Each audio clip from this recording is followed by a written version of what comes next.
All right, so English consonants today, and what are the three things that we need in order to describe the English consonants? We need three different things. We need to know where in the mouth they're produced. That would be the what.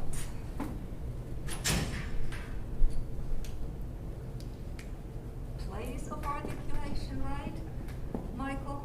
This is going to be the slightly different, but basically the similar show. So I don't mind if you, but I'll be emphasizing things from the point of view of the history. Yes, I myself took this kind of stuff multiple different times when I was studying the different languages, and I think, you know, at the fourth time I took phonetics, like, okay, I'm now starting to understand this fully. So okay, the place of articulation is one describing factor. Where in the vocal tract is this sound produced? The other one is the manner of articulation, how in a particular place that sound is produced. And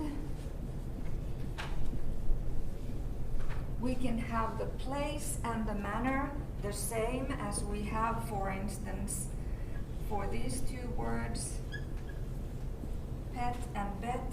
So here we have the sound p, and here we have the sound b. What is the third difference that we need? So for both of these sounds, the place of articulation is the same. They are bilabial sounds. They are also stops for the manner of articulation. What is the third thing we need to know? Yes? Is it like aspiration? If it is voiced or voiceless, exactly. So voicing, we need to know the voicing. Is a sound voiceless or voiced?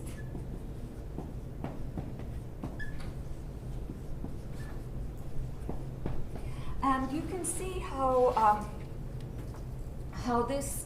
these three things, they allow us to describe all the consonants of present-day English.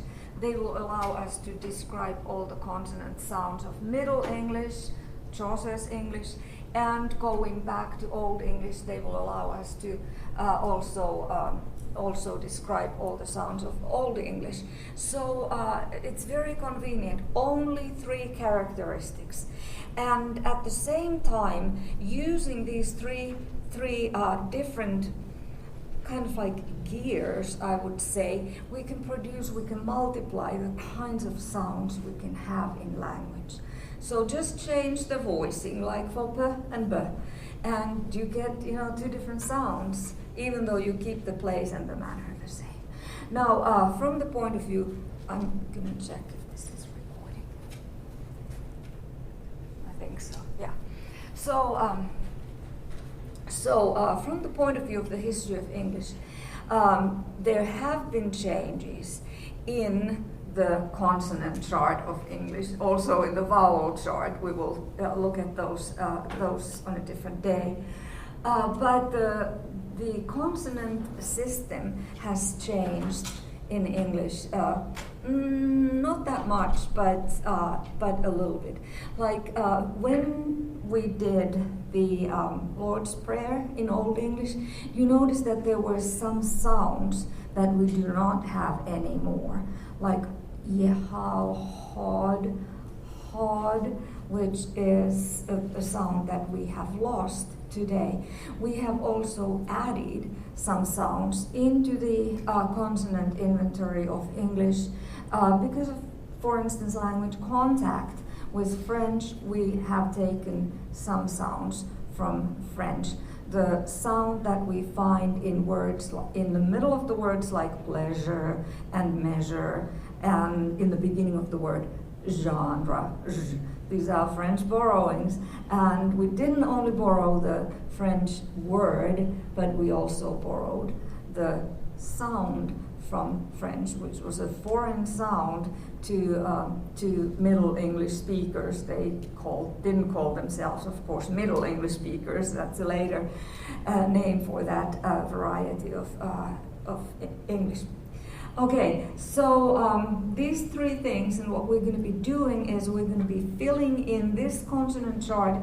You have it in your box on page 86, and you can follow the book because this is going to be kind of small here on the board, but following the book will help.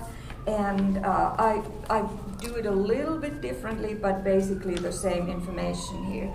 Now, if you were in the previous class different textbooks, do the consonant charts, the labels a little bit differently. So you will notice that there are some differences in labeling these sounds, not significant ones, but just small ones, and I don't care which one you use because I happen to have, I think, 4 students who are in both classes. All right, so let's look at the different places of articulation. We've got bilabial, where 2 lips are involved in the articulation for the place. Labiodental, lips and teeth. Interdental, between the teeth. Alveolar, going back in the oral cavity, alveolar ridge, and then alveolar palatal, the area between the alveolar ridge and the high point of the palate, the roof of the mouth, alveolar palatal. In the previous class, we referred to this place as post-alveolar. Same difference, alveolar palatal, post-alveolar. And then the velum is a place of articulation for sounds, English consonant sounds. Those are called velar sounds. And the glottis, the place between the vocal cords, the opening between the vocal cords in the larynx, is also a place of articulation for a couple of English consonant sounds. Those are called glottal sounds. So it's the anatomical places that you have studied earlier that give the names to the places of articulation. Okay, and then we have the manners of articulation, because in the same place you can produce a sound in a different manner.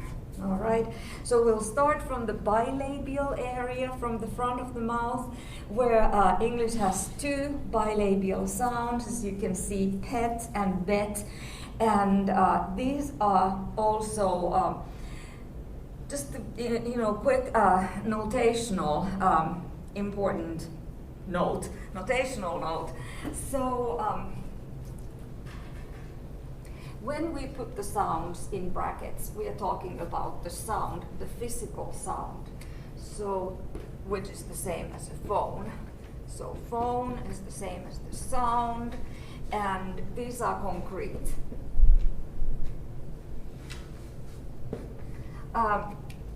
We can hear them, they're concrete. We can make, using a voice editing program, we can make a picture of the phones. So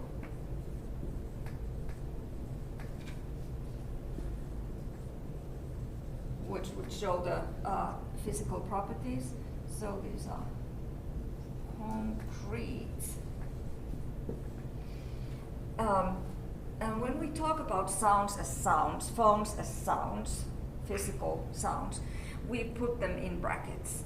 And you will later on be seeing these same symbols within slanted lines. And then they are being talked about as the abstract phonemes that they represent or that they belong to. So there is a difference between a phone and a phoneme. Phoneme is abstract, and it's in a sense it's a more important part. Phoneme, yeah, phoneme. It's an important part, phoneme is an important member of the sound system of a language.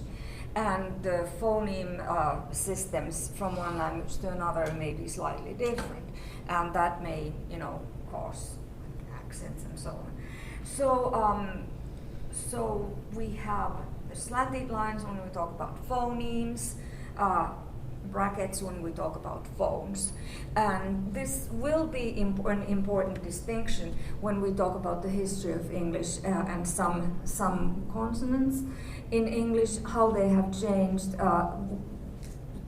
They have existed before in earlier forms of English, but then they weren't necessarily phonemes in that system. Then they gained the were promoted to the phoneme status, and we'll talk about those specifically once we get that far. But how do we know when a sound is not just a sound in a language, when it's a phoneme? And what we have represented here, most of these are phonemes. I will tell you when it's just a phone. But we know it if there is a minimal pair. And here we have a minimal pair, pet versus bet.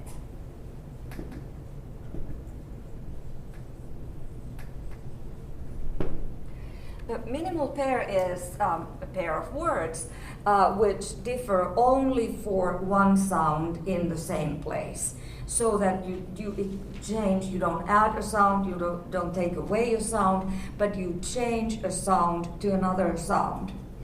And this test, if you do that, and if you end up with two words with two separate meanings, like pet and bet,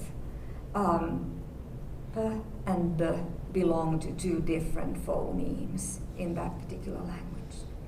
That's not the case in all languages, p and b. In my dialect of my first language, there is no b phoneme, even though it appears in the language, but it's not really a phoneme in my dialect. So I have a hard time even hearing the difference between a p and a b, because I didn't grow up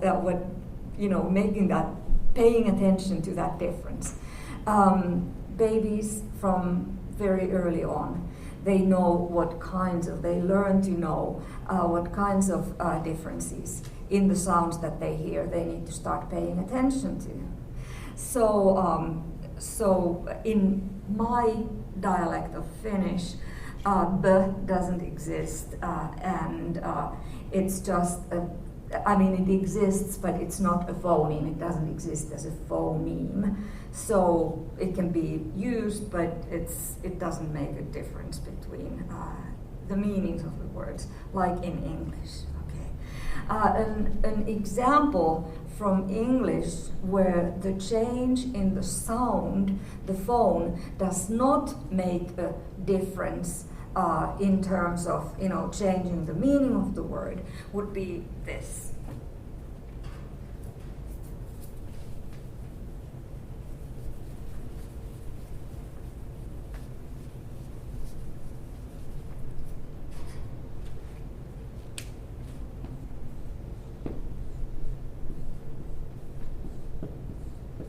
Now this is not a minimal pair because we have added a sound, but let's focus on the sound exemplified here by the letter, the grapheme P.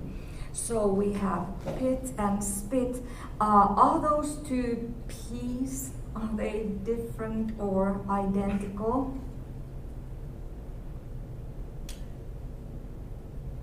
Let's test it. Oh, we have the masks, but when you go home and take your mask off, test it. So when you say pit, pit, pit, p, p, p, p, as opposed to spit, spit, spit, spit, the P's, are they identical? No, they are not. Which one is somehow stronger? Pit, pit, when I say it to the pit, p, p, p, versus spit, spit. There is a puff of air following the p in pit.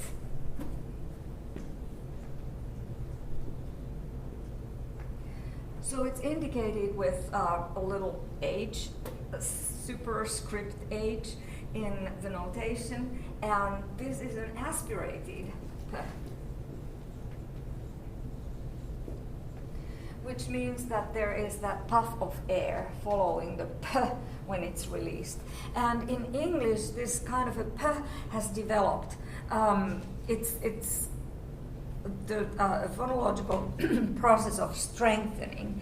So the p, if it appears in the beginning of the word, it's pronounced with aspiration.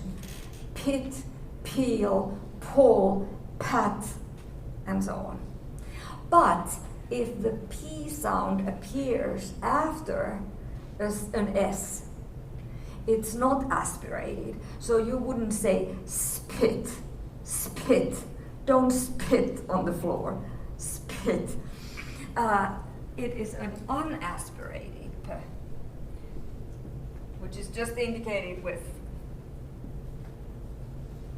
the letter P, symbol P, P, non-aspirated.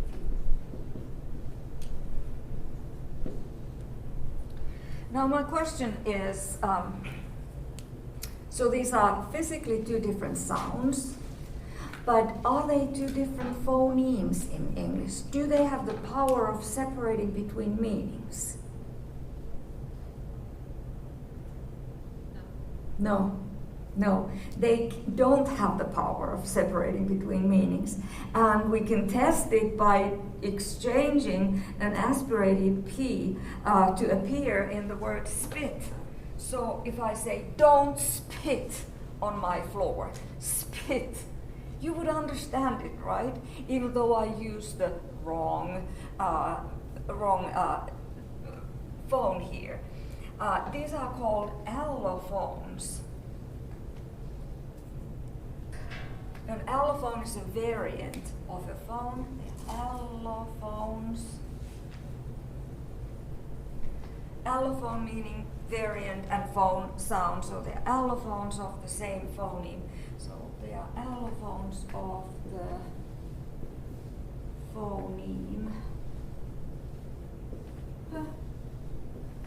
We're talking about P now as a phoneme. So these two are allophones of the phoneme P, which means that you use either one depending on circumstances, and sometimes the sound, it doesn't matter which one you use, but most often it matters, like exchanging pit to bit and spit to spit. Exchanging the aspirated with the non-aspirated. It does not lead to a change of meaning of the word, but it does sound odd, as if the person has an accent. So, okay. Do you have questions about this? Okay. So the reason why I'm talking about this now is that there have been changes, both kinds of changes during the history of English. We have added sounds, and we have also had shifts in the phoneme inventory. So that some sounds that were available were used in Old English, for instance. They were just allophones of the same phoneme, but then they split, and today those would be two different phonemes. And an opposite kind of a process might happen as well. But in English we have had cases where sounds existed, but they did not exist as separate phonemes. Now, if we think about this P versus P distinction, two phones, if that sort of a thing were to happen, during the next 500 years, we would start having P as a sound that could separate meanings with the P sound. It's not the case today, but it could potentially be just as a theoretical example. All right, so we haven't started adding the phonemes to the chart yet, so let's do it.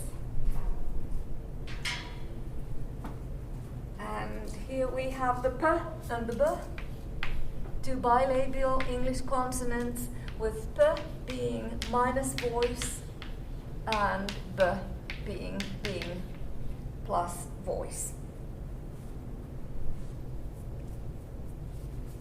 And you have those a little bit differently indicated there, plus V, minus V, but the same thing. All right. So English has two bilabial stops. And these are called stops because we stop the airflow completely with pressing our two lips lightly together. We do not have labiodental or interdental stops, but we do have alveolar stops, two alveolar sounds. We have t and d, and the only difference between those two are voicing. Yes, this is minus voice and this is plus voice. We already know that p and b are two different phonemes also in English, because we have words like pet and bet and pill and bill and pull and bull. Are these two different phonemes also? They are phones in English, they appear as sounds, but are they two different phonemes in English? Can you find a minimal pair that would prove that they are also different phonemes? So we have something like two or two. These are homophones. Both are transcribed in the same way. And do, like do it. So that would be a minimal pair, to and do. What does it mean? Are they only allophones, or are they independent phonemes in English? They are independent phonemes, exactly. So we can put t and not only in brackets, but also in within slanted lines, because they are independent phonemes. They can changing one to another in the same place of the word. If you find only one minimal pair, that's proof that they are separate phonemes in English. So that's it. Okay, so do we have alveolar palatal stops in English, where we stop the airflow at the alveolar palatal region? Look at the chart. Do we have stops there?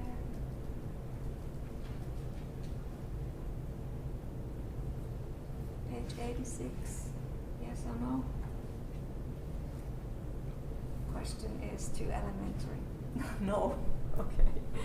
And then at the palates, we don't block the airflow at that area either. So we don't have palatal stops. But I mentioned earlier that in African languages, you can find the palatal stops, like they're called clicks. So we just don't have to have them. We didn't have palatal stops in Old English either. At the velum, however, we find two stops there. So if you start saying the word like,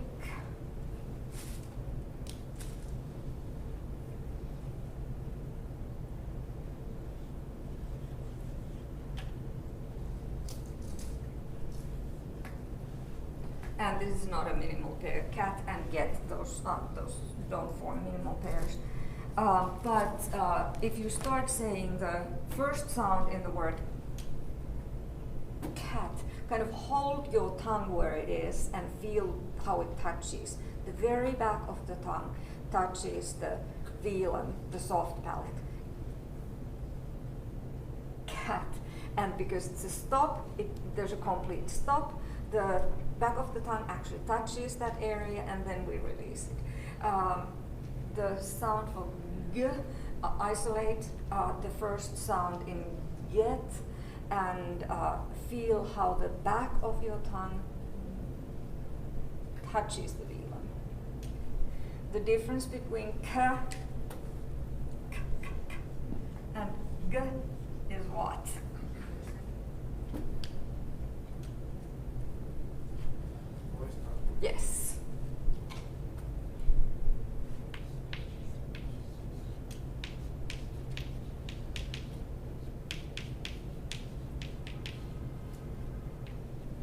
Okay. Old English had all these sounds. All these, we've kept them there. Haven't been really changes there. Okay, so one more stop that is not a phoneme in English. It doesn't have the power of changing the meaning of the word. We can pronounce it this way, or we can pronounce it as with using another consonant. But this is the sound that in regular American English very often is used in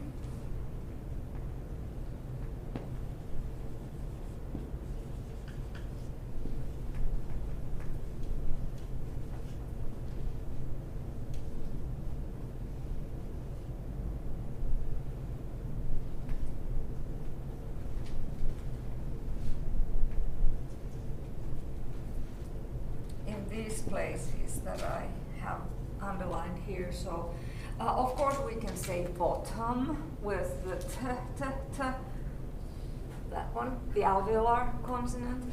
Bottom, we can say button. I lost a button. I like mutton. I don't like mutton. And I am driving on the interstate. So, bottom, button, mutton, interstate. The t. But how do you pronounce these when you speak like, you know, button? So it's bottom. That's at the button. I lost the button. I don't like mutton. I'm driving on the interstate. So, so we use what is called a glottal stop.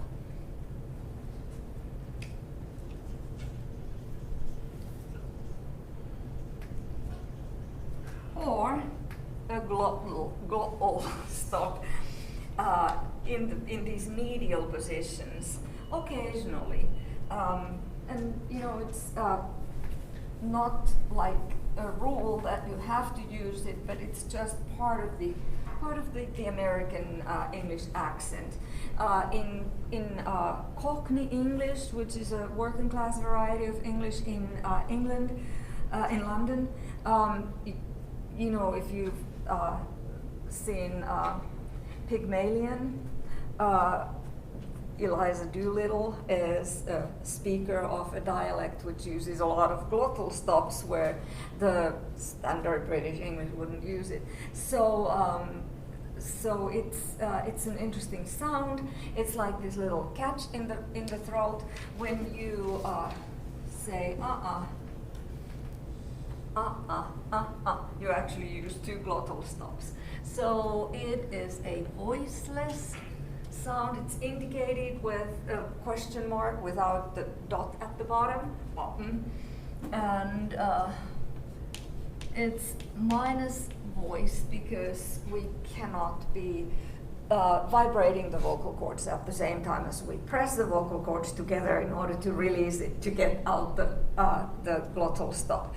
So this is not a phoneme in present-day English. It hasn't been a phoneme in earlier forms of English as well, but it's typically listed there because it's a real phone. It's used quite often. So these are stops. So the manner of articulation for stops is such that you make a complete stop for the airflow somewhere at some place of articulation. And we've looked at the bilabial, alveolar, velar stops and the glottal stop also. But another manner of articulation is such that you don't let the articulator, like the lips or the tongue, completely touch the place of articulation. You just allow like the tip of the tongue, for instance, you allow it to approach the place of articulation. And you leave a little bit of space for the air to go through that opening. And when the air goes through, the friction that the passing air creates creates the sound, the sound of that particular speech sound. The friction creates the sound. Therefore, these sounds are called fricatives. And I've used the analogy of, when you're driving on the freeway, you're driving relatively fast, and you have your window cracked, like yay much open, and it's, this hissing sound, so you want to close the window to get rid of that sound. That's the same principle when fricatives are produced in our oral tracts. Okay, so starting from the front, we do not have bilabial fricatives in English, but we do have labial dental fricatives, 2 of them. We have and the only difference is, yes, this one is minus voice and this one is plus voice. When you go home and can remove your masks, you can try these out, all of these, and you can kind of, it's more, it becomes easier to internalize these things when you actually produce them, and hold your throats and see if it's vibrating or not. Just tell your roommates that this is what I'm doing, I'm studying, so they don't start worrying about you making these sounds. Okay, so labiodental fricatives and interdental fricatives we also have. And these are sounds, everything else so far except the glottal stop, these have been also graphemes in English, and as I've mentioned earlier, there is not a one-to-one relationship between the grapheme and the phoneme, but the graphemes are based on phonemes loosely and initially, because that's how languages are typically represented in writing. You don't indicate all the tiny little differences like the aspiration, for instance, in writing, because that would be unnecessary. Native speakers know, as native speakers, whether to aspirate the p, t, and k in the beginning of the word or not, and they will aspirate it in the beginnings of the words. So now we have 2 symbols that we do not have letters for. There are like 2 different separate kinds of discrepancies here. These are sounds that appear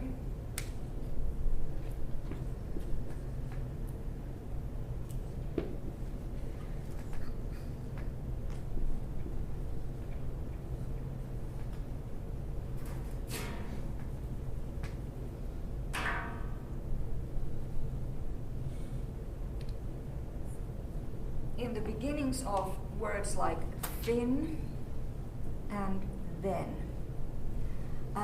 These sounds are represented by TH in English writing today. But are these two THs, do they represent different or separate, different or similar sounds? Similar, yeah, but are these sounds identical in the beginning of thin? No, they're not, because this is a voiceless interdental fricative, which is indicated by the IPA symbol borrowed from Greek, a Greek letter theta.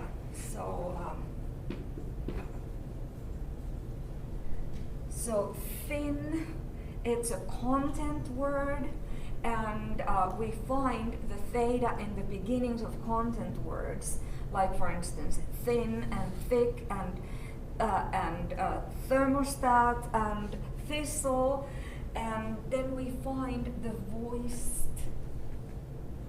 sound, which is represented by an old runic symbol called ev, and that is like a D but with a bar crossing the upper part of it.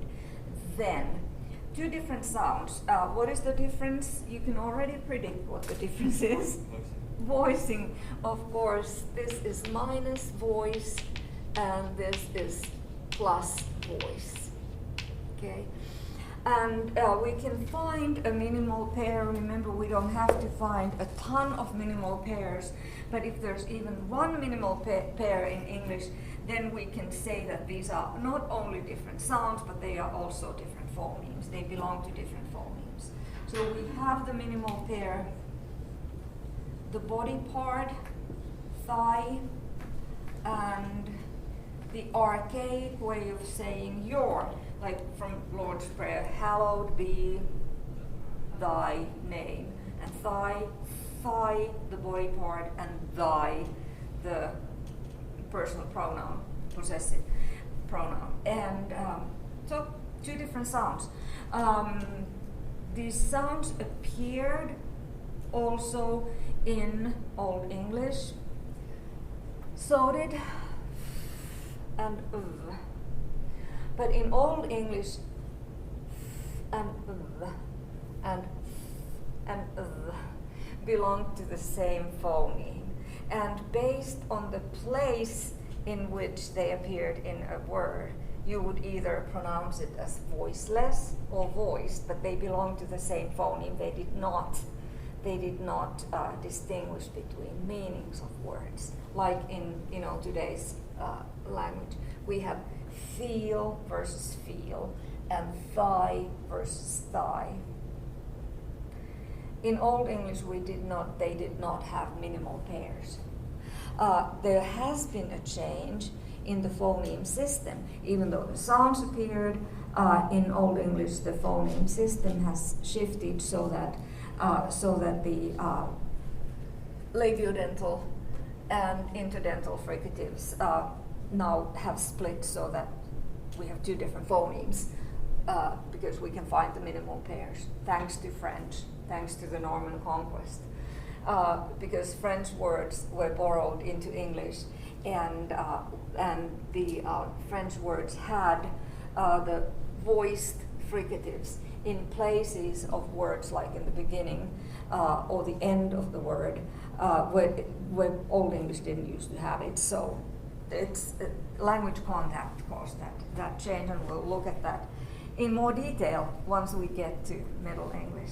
So let's move further back in the vocal tract, and we get to the alveolar region, and we can find two fricatives there. We can find s and z,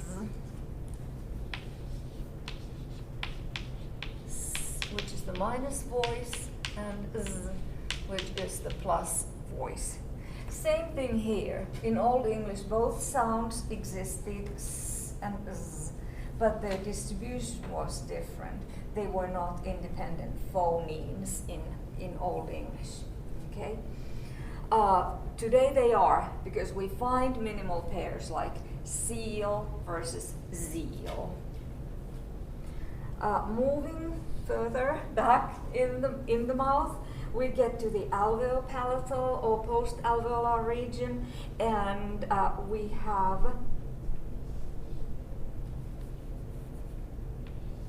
two sounds there, sh and r.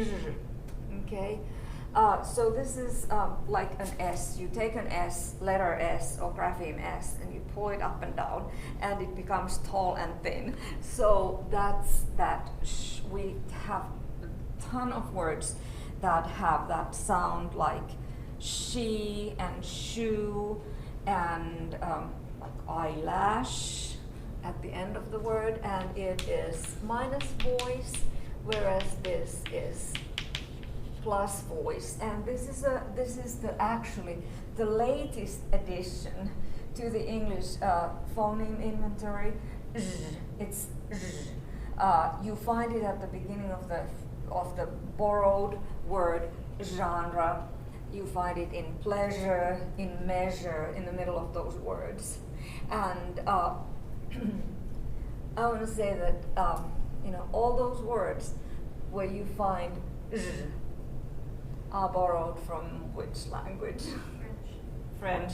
Yes. So we didn't only borrow the word; we borrowed a sound, which is now one of the English consonants. Okay. one more fricative, and that is produced at the glottis. Go all the way back to the down to the larynx, to the where the vocal cords are. When the vocal cords are like a little bit apart in their relaxed position, the air goes through. It's a small, tiny area where the air can pass through, and we produce sounds like, or a sound like he and who. So it is a glottal fricative, and it's not voiced because we don't at the same time make the vocal cords vibrate and keep them a little bit apart from one another, each other. Yeah. So those are stops and fricatives. And a third manner of articulation that we'll be looking at is affricates. And there are only two in English. These are combination articulations, so that you kind of start from a position, making a stop, making a position of the contact with an articulator, with the alveolar ridge, and then you quickly open it up a little bit, not completely, like for a stop, but make it into a fricative position. So you start from t and move to an alveolar palatal region, opening up, lowering the tongue a little bit from the alveolar region, and you get ch, ch, ch. So that's called an affricate. And is that voiced or voiceless? Ch, ch, ch. Like in church and chill and chat. Choose voiceless, yes. And make it voiced, and what do you get? J, yes. A lot of English first names start with the J, like Jill and James and Julie and Janice, J. But of course we find it in Jews and judge and so on, and that is plus voice.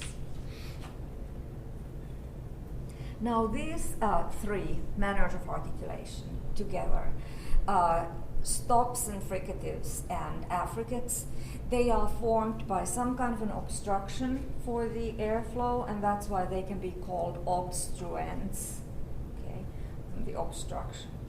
And then the rest are going to be sonorants. So we don't even have to be making the distinction of voiced versus voiceless because they are all voiced. And the first kinds of sonorants, so we have obstruents formed by obstruction, sonorants which are all voiced.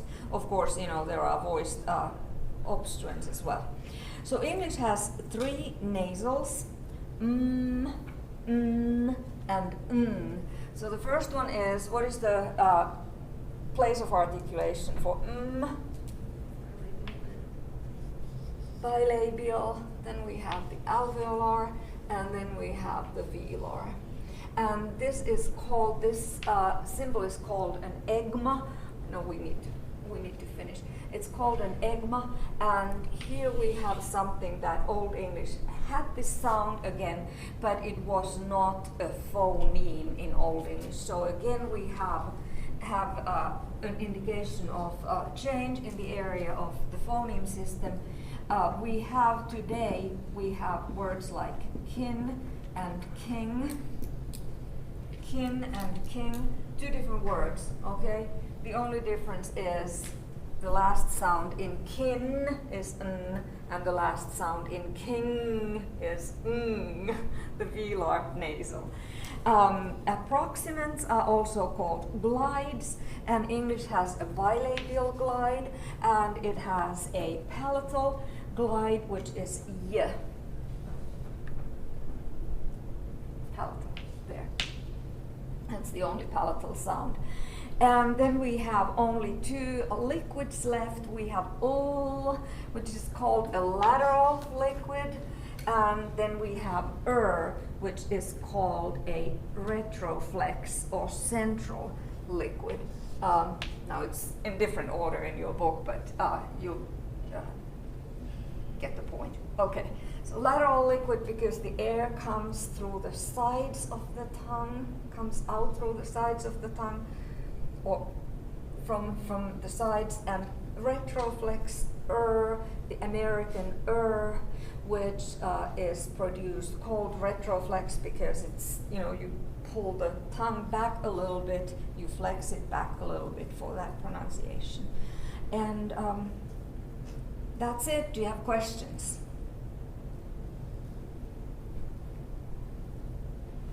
Okay. All right. So I've tried to highlight the differences, the changes that this is today's consonant inventory, and there have been some changes over the centuries. And I will see you in a week. Have a good one.